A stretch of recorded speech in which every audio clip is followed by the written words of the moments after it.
The animals were proud to show their new skills. They alternated between lively tunes and slow, quieter melodies. Peggy Piano smiled as she felt their joy in playing.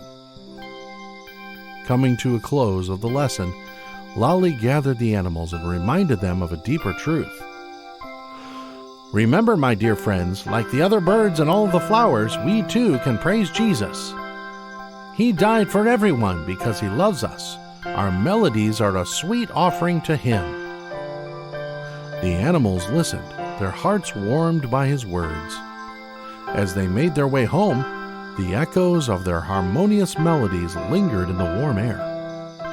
The joy of learning and the beauty of praise filled the happy town of Rainbowville.